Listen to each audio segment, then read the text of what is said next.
Assalamualaikum warahmatullahi wabarakatuh. Waalaikumsalam warahmatullahi wabarakatuh.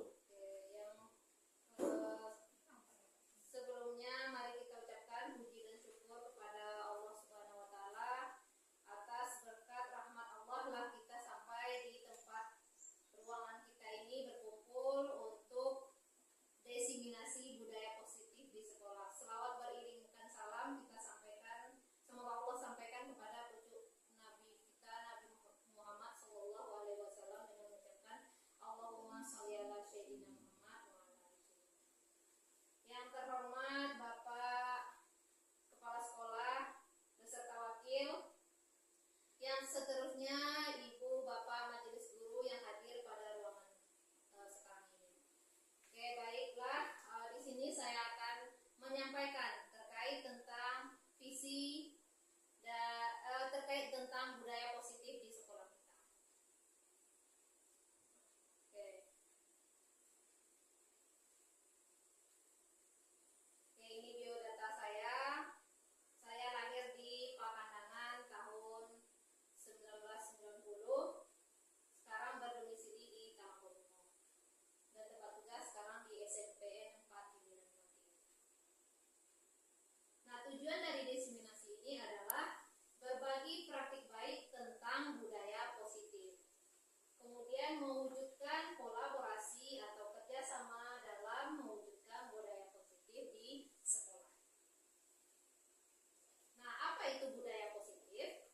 Jadi budaya positif ini adalah nilai dan kebiasaan di sekolah yang berpihak kepada murid agar mereka dapat berkembang menjadi pribadi yang kritis, penuh hormat, dan bertanggung jawab sesuai dengan profil pelajar Pancasila. Oke, budaya positif ini itu terdiri dari disiplin positif, kemudian nilai-nilai kebajikan. Inilah yang akan kita terapkan di sekolah. Sekarang kita coba dulu.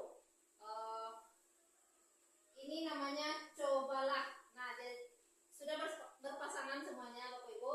Sudah ya? Nah, jadi satu orang yang pertama mengepalkan satu tangannya. Ya. Nanti kita anggap yang ada di dalam kepalan kita ini adalah sesuatu yang sangat berharga. Sesuatu yang sangat berharga yang harus kita pertahankan.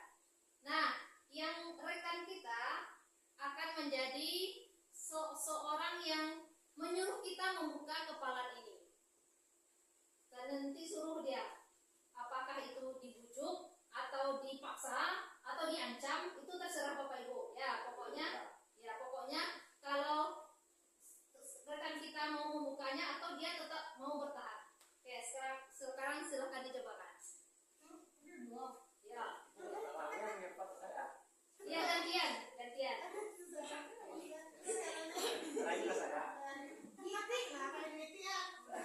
Ya, ditulis komen terserah. Diancam boleh juga. Ya, atau dirayu. Ayo lah.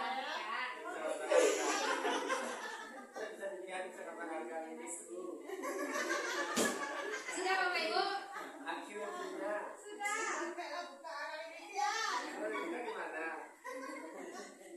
Oke. Bagaimana Bapak Ibu? Sudah? Sekarang kita minta kepada Pak Del dulu. Tadi Pak Del membuka atau menutup? Tetap menutupnya. Kebetulan saya tadi bukanya karena pasangan sebelah saya selalu kotor dengan berbagai cara, berbagai taktik dan sehingga saya terpaksa dan pasrah membuka. Oke, terima kasih. Luar biasa sekali. Kalau Ibu Rina bagaimana? Ibu Rina mau membuka atau tidak? Tidak. Oke. Alasannya? Gimana? Pasangan tidak pada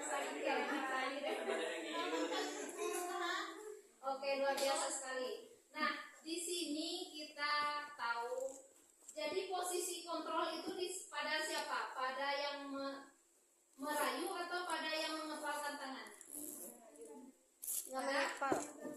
Mengepalkan tangan.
miskonsepsi terkait kontrol.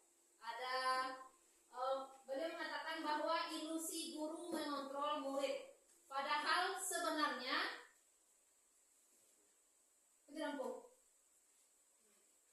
Assalamualaikum. Ayo mati selaku.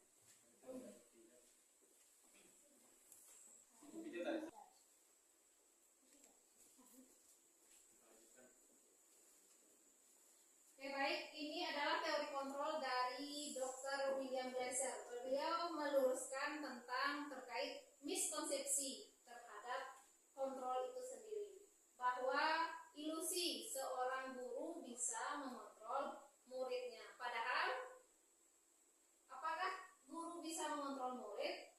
Tentu tidak. Seperti yang kita tangan terkepal tadi, bahwa murid sendirilah yang memegang kendali terhadap dirinya sendiri. Kemudian ilusi bahwa semua penguatan positif efektif untuk dan bermanfaat. Nanti kita akan lihat apakah tentu sebuah penghargaan itu baik ya daripada hukuman. Nah, apakah itu efektif? Kita akan lihat nanti. Padahal itu sebenarnya tidak terlalu efektif ya. Yang kemudian ada ilusi bahwa kritik dan membuat orang merasa bersalah dapat menguatkan karakter. Itu hanya sebuah ilusi. Oke, lanjut.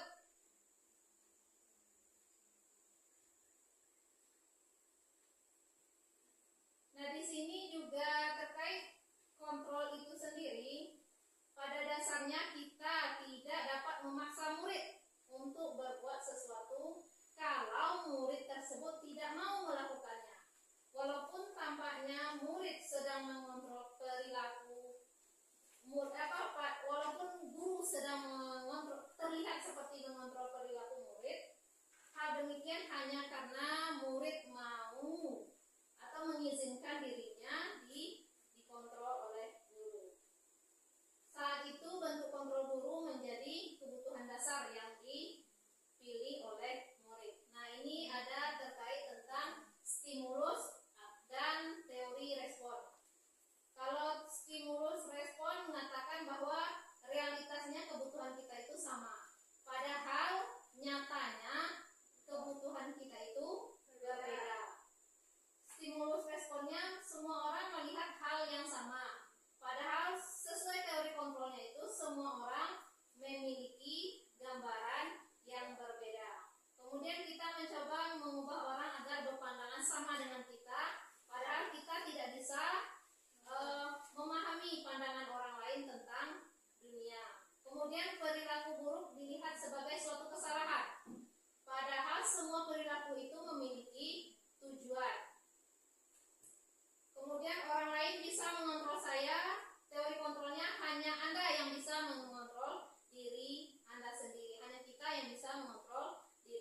sama saja.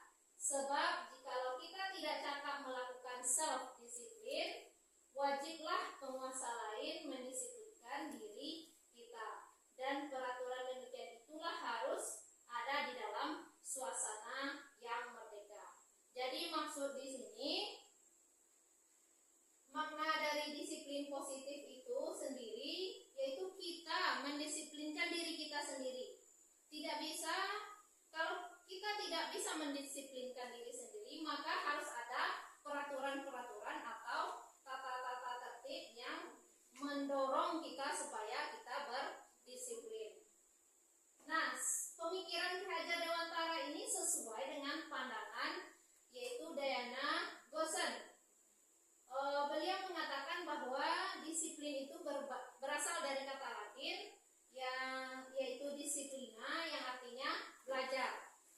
Nah, akar dari kata disiplin ini yaitu disipo, murid atau pengikut. Jadi untuk menjadi seorang murid atau pengikut, seseorang harus paham betul apa alasannya mengikuti suatu aliran atau sesuatu ajaran, sehingga motivasi yang terbangun adalah motivasi dari dalam atau motivasi intrinsik, bukan motivasi dari luar. Jadi disiplin diri dapat membuat seseorang menggali potensinya menuju kepada sebuah tujuan, sesuatu yang dihargai atau yang bermakna pada dirinya. Nah, ini dia nilai-nilai kebajikan. Sesuai kata Ki Hajar Dewantara dan Diana Gosen tadi, yang mengartikan bahwa disiplin itu bentuk kontrol diri, yaitu belajar untuk mengontrol diri agar dapat mencapai suatu tujuan yang mulia. Nah, tujuan mulia ini mengacu kepada nilai-nilai kebajikan. Ya, nilai-nilai kebajikan ini yang bersifat universal, menyeluruh. Kalau kita di sekolah, nilai-nilai kebajikan kita tentunya berpusat kepada profil pelajar Pancasila. Nah, ini dia nilai-nilai kebajikan yang kita sesuaikan dengan kurikulum merdeka yang dianjurkan pada kurikulum merdeka, yaitu profil pelajar Pancasila. Yang pertama, beriman, bertakwa kepada Tuhan Yang Maha Esa dan berakhlak mulia, kemudian mandiri, bernalar kritis, kreatif, bergotong royong, serta berkebinekaan global. Nah, inilah yang akan kita tuju, nilai kebajikan yang ada di sekolah. Nah, sekarang kita lihat teori motivasi, hukuman, penghargaan, dan restitusi. Oke. Nah, teori motivasi ini Diana Gosen juga yang mengatakan seseorang itu akan termotivasi jika yang pertama dia untuk menghindari ketidaknyamanan atau hukuman. Yang kedua, untuk mendapatkan imbalan atau penghargaan dari orang lain. Nah, yang kedua ini sifatnya itu dari luar. Orang lain yang mempengaruhi kita. Misalnya, kita menghukum anak supaya dia disiplin. Nah, itu berarti kan dari kita. Atau kita memberikan penghargaan ketika dia rajin. Itu juga motivasinya dari luar. Nah, sedangkan untuk motivasi dari dalam dirinya itu sendiri, yaitu untuk menjadikan orang yang mereka inginkan dan menghargai dirinya sendiri dengan nilai-nilai yang dipercaya. Kenapa saya harus berangkat pagi? Kenapa saya harus membuat PR? Nah, kenapanya itu muncul dari diri dalamnya. Oh, alasannya kenapa? Saya ingin menjadi orang yang lebih baik. Saya meyakini kalau disiplin itu baik untuk saya. Nah, itu adalah contoh motivasi yang ada dari dalam dirinya, yaitu motivasi internal. Nah, kita lihat apa hukuman, apakah efektif hukuman dan penghargaan. Nah, dalam menjalankan peraturan ataupun keyakinan kelas, nah, bila mana ada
bisa berjalan, sesungguhnya ketika dia mampu berjalan itu adalah sebuah penghargaan bagi dirinya sendiri.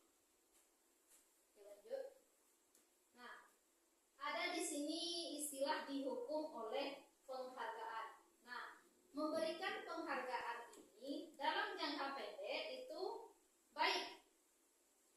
Ya, setuju enggak kalau Bapak Ibu penghargaan itu baik untuk memotivasi anak misalnya? Tapi ternyata dalam jangka panjang itu akan banyak dampak negatifnya. Nah, kita lihat pengaruhnya jangka pendek dan jangka panjang. Kalau dia berupa penghargaan itu pengaruhnya jangka pendek. Ketika dia tidak misalnya si A kita kasih penghargaan, tapi ketika dia tidak juara lagi kita tidak kasih penghargaan, maka itu akan berdampak buruk terhadap dirinya, terhadap si A tadi. Kemudian penghargaan itu tidak efektif. Ini menurut si Alfikon ya, bukan menurut saya. Oke. Kemudian penghargaan itu merusak hubungan. Ya. Yang tidak bagus, benar sekali. Yang tidak dapat penghargaan tentu dia akan merasa kecil hati, merasa minder. Kemudian penghargaan itu mengurangi ketepatan. Jadi di si Alfikon ini pernah melakukan penelitian ketika dia ada si sekelompok mahasiswa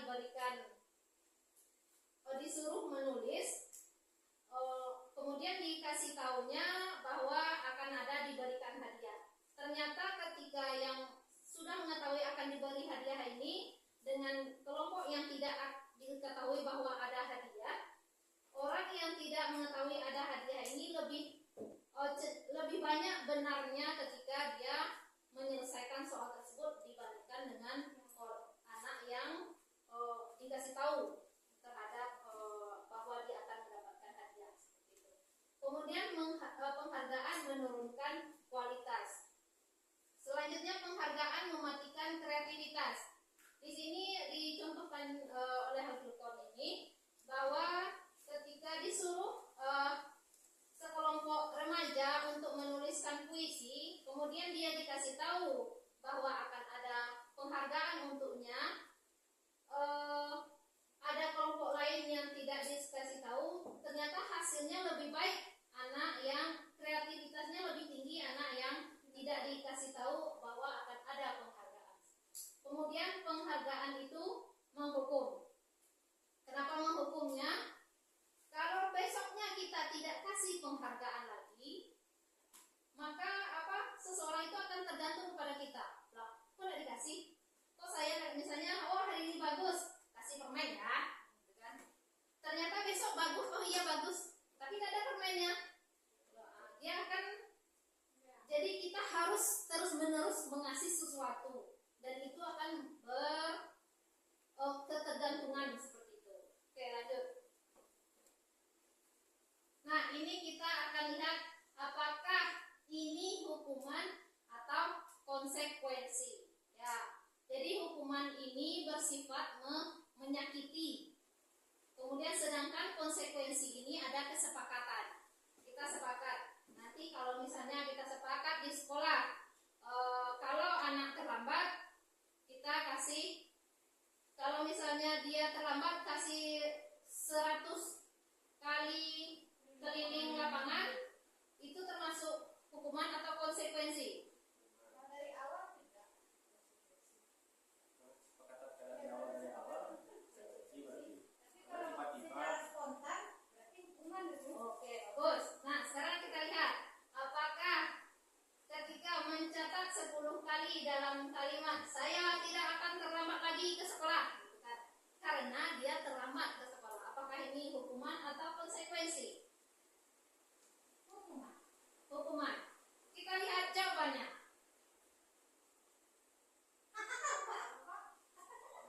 Next. Wah, ternyata jawabannya adalah konsekuensi. Kenapa konsekuensi? Karena dia terlambat, jadi disuruh dan membuat saya terlambat. Berarti itu adalah konsekuensi untuk dia. Oke, lanjut. Oke, sekarang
beliau, restitusi merupakan sebuah proses menciptakan manusia, kondisi bagi murid untuk memperbaiki kesalahan mereka sendiri, sehingga mereka bisa kembali ke kelompok mereka dengan karakter yang lebih kuat.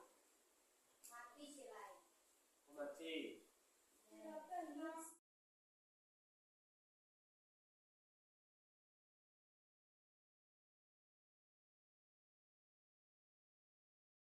PowerPoint yang sudah dibagikan tersebut.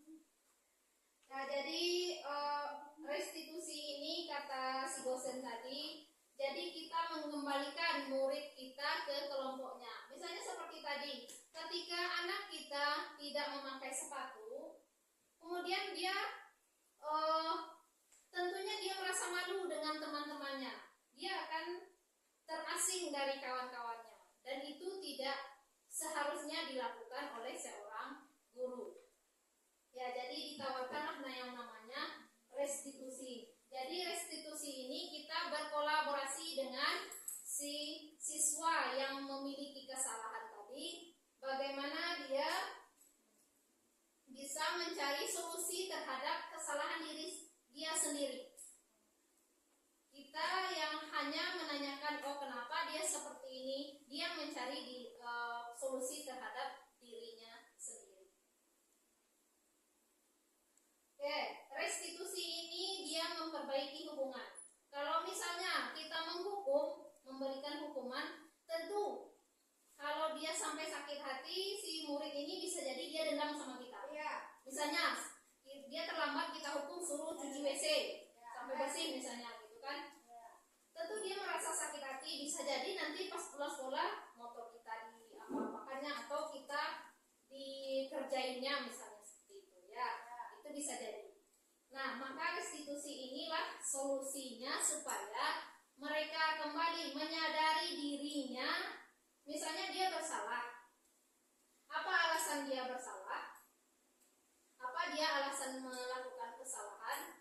Kemudian dia harus menyadari, oh bahwa salahnya ini dia melanggar keyakinan kelas yang mana.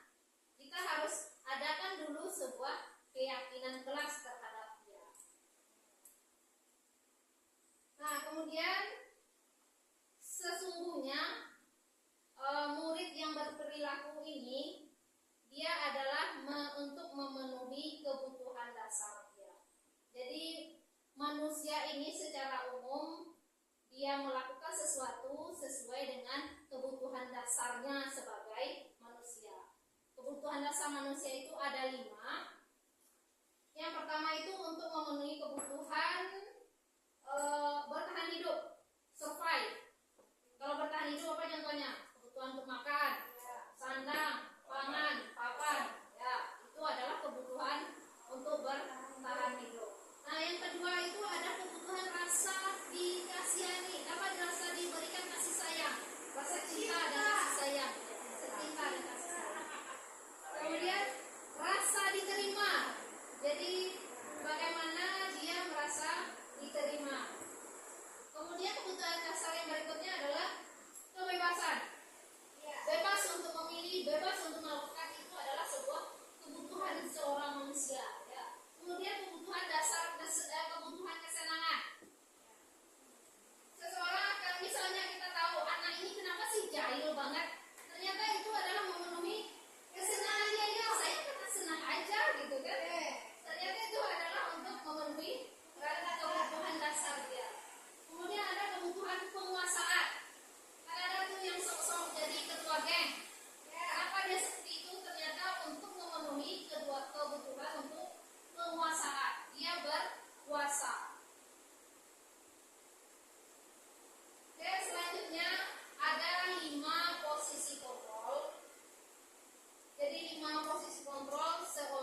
lanjutkan ya. Untuk keyakinan kelas itu, apakah kita melibatkan hanya siswa atau guru atau bahkan masuk seluruh guru yang ada di sekolah tersebut? Ataupun sama membuat di kelas tersebut atau hanya siswa saja?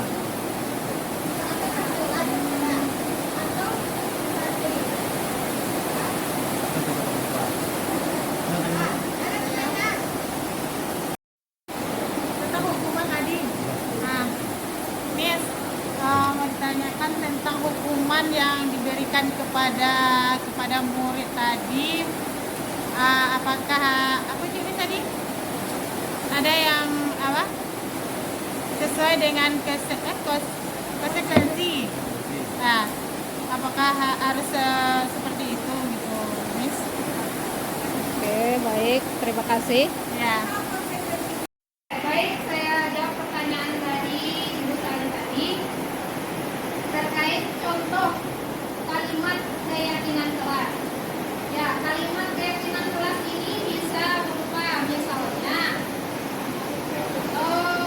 kita meyakini saling, misalnya untuk saling menghargai. Jadi meminta izin untuk meminjam barang. Ya, kita harus berarti kalimatnya meminta izin sebelum meminjam barang.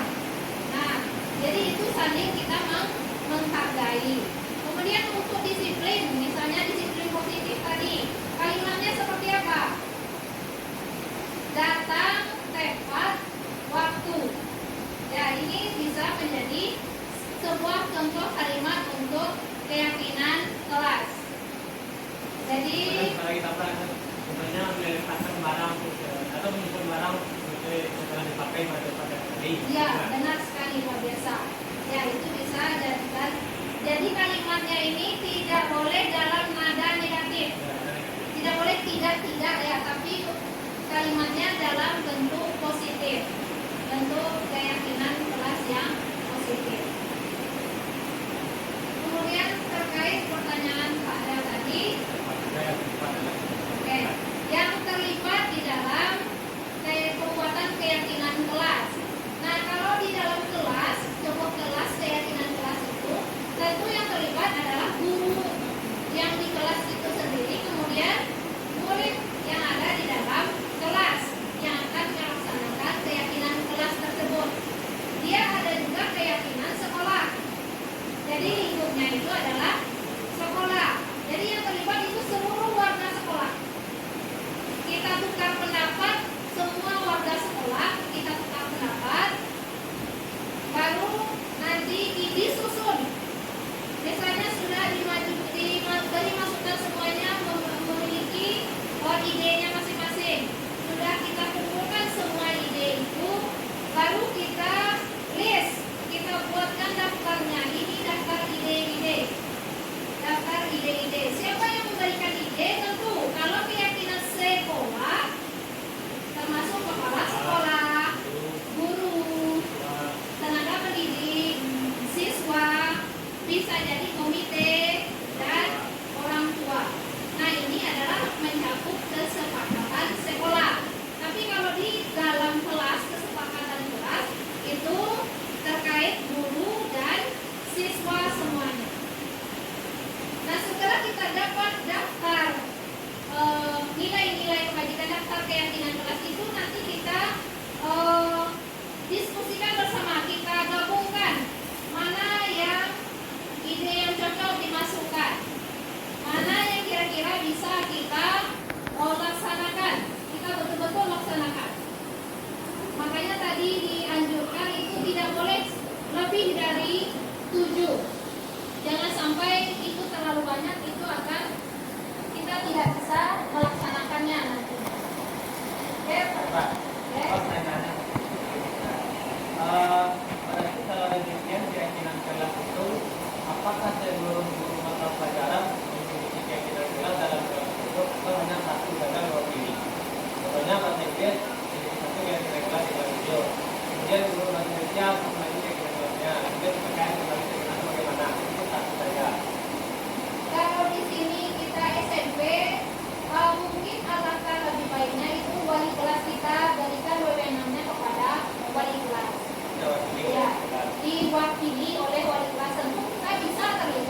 7 berapa menit lah itu?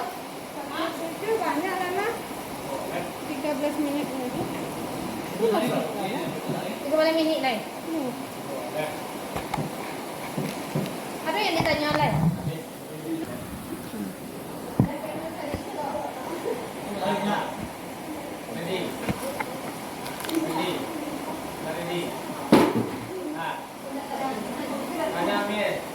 Ini masalah keyakinan kelas. Apakah keyakinan kelas ini lebih efektif dilaksanakan oleh siswa dalam kelas itu yang jumlahnya sedikit atau lebih banyak? Itu pertama.